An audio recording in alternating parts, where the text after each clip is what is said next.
If you enjoyed this video, please like, share, and subscribe to my channel for more of my content. Also be sure to press the notification button down below, that way when a new video comes out, you'll be notified.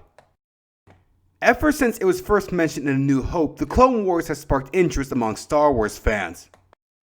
You fought in the Clone Wars? Yes. I was once a Jedi Knight, the same as your father. However, it wouldn't be until 25 years later before we got anything about the Clone Wars, with the ending of Episode 2, The Attack of the Clones, sparking the conflict. Since then, we have gotten a plethora of material adding to the Clone Wars, such as TV shows, books, comics, and of course games.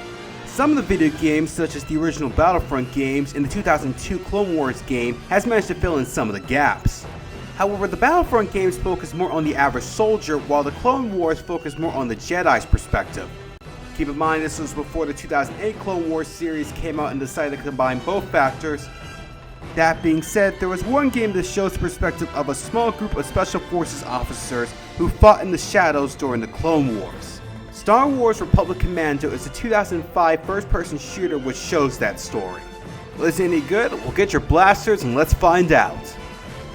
So, what's the plot? Well, you get to play as Clone Trooper RC-1138, or Delta 38, nicknamed Boss. Boss is a clone commando, an elite type of clone trooper who excels more than the average clone, therefore he's given a special type of training. He is then made the leader of Delta Squad, a 4-man team made up of 3 other clone commandos, Fixer, Scorch, and Zev. Their first mission is at the Battle of Geonosis, where they must kill an important Geonosian leader and later sabotage a droid factory and other supplies for the Separatists. Next, they go into an abandoned Star Destroyer where they must take on Trandoshan pirates who try to hijack the ship for the Separatists. Finally, they go to the planet Kashyyyk where they must help liberate the Wookiees from a joint Separatist and Trandoshan invasion. So, what's the good? Well, for starters, the story. This has a more gritty and grounded feel to it. The main focus is on these 4 soldiers and goes into the grim details of war and shows the dark side of the Clone Wars. In fact, we won't see something like this until the later seasons of the animated series with arcs such as the invasion of Commando and the Battle of Umbara. You want to know how messed up things can get? In certain parts of the games, you kill Geonosian larvae. I mean, I know they're attacking you, but you're basically killing babies. Oh my god, it's pregnant! We're in a war! We're in a war! The gameplay is very satisfying. Granted, it does look your average FPS game, but truth be told, as a fan of the genre, I really enjoyed myself here. Granted, while the controls are a bit stiff compared to most modern shooters, once you get used to the controls, you'll begin to enjoy yourself as well. There are different rare weapons that you can use, such as your standard blaster rifles, sniper rifles, and pistol. But there are also weapons that can be taken from certain alien species, such as the Geonosian flamethrower, the Trandoshan shotgun, or the Wookiee rocket launcher. If you run out of ammo, you're usually able to refill at each checkpoint, but as the game progresses, the ammunition supplies get scarcer, so you have to conserve your ammo and use it wisely or try to pick up weapons from your fallen enemy. You are given a wider range of enemies. Standard battle droids and Geonosian soldiers can be taken out easily, but other enemies like super battle droids, spider droids, and Trandoshan elites require a lot more firepower. You can use your environment to your advantage, setting your team in sniper positions, grenadiers, or setting up traps. There are also healing stations called Bacta tanks that allow you or your squad mates to refill your health.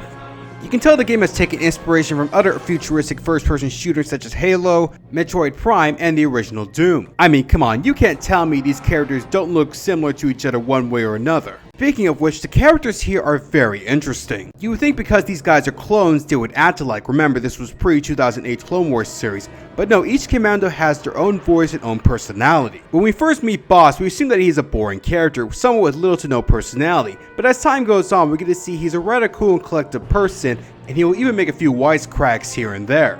But at the end of the day, he's a serious leader who does care for his troops. Fixer is the smart one of the group. He prefers to use his brains over brawn and would rather use a computer over a blaster. That being said, he is willing to get his hands dirty when necessary. Scorch is the demolition expert and jokester of the group. He brings a sense of comic relief and is quite enjoyable. And finally, we have Zev, who is the weapons expert. Zev, along with his deep voice, has this grim look and a certain bloodlust to him, even to the point that it worries his fellow commandos. I can't say much about the graphics since this came out in 2005, but at the time, they looked amazing.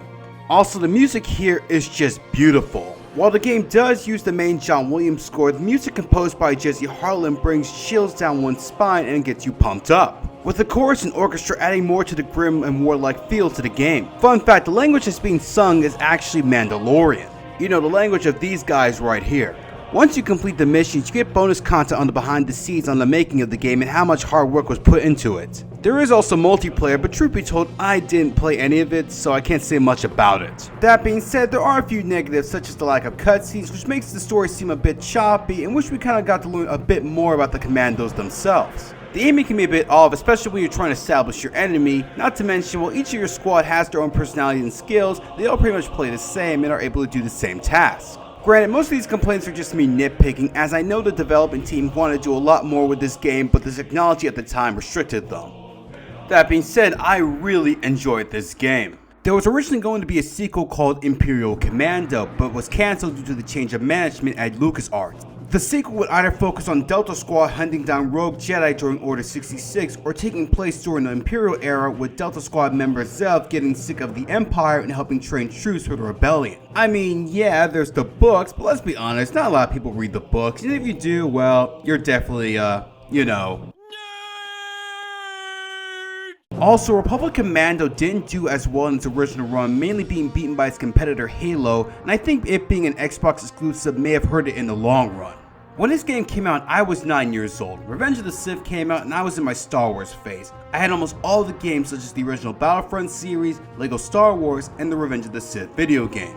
And when I saw this pick in a Game Informer in 2005, I was excited, only to be disappointed that it was only on Xbox. And at the time, I had a PS2 and a Nintendo GameCube, because yes, I was that spoiled. Had Republic Commando been on multiple consoles, I think it would have been more successful. But overall, Star Wars Republic Commando is a fun game and a great addition to Star Wars games out there. Luckily it's on Steam and it's compatible with the Xbox 360 and Xbox One.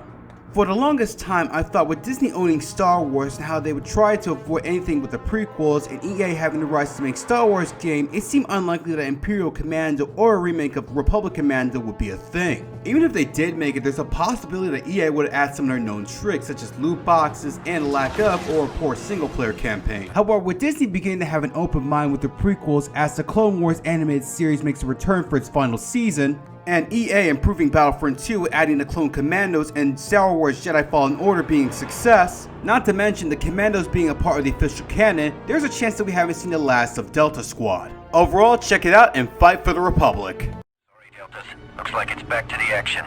You have your orders. Delta Squad, lock and load.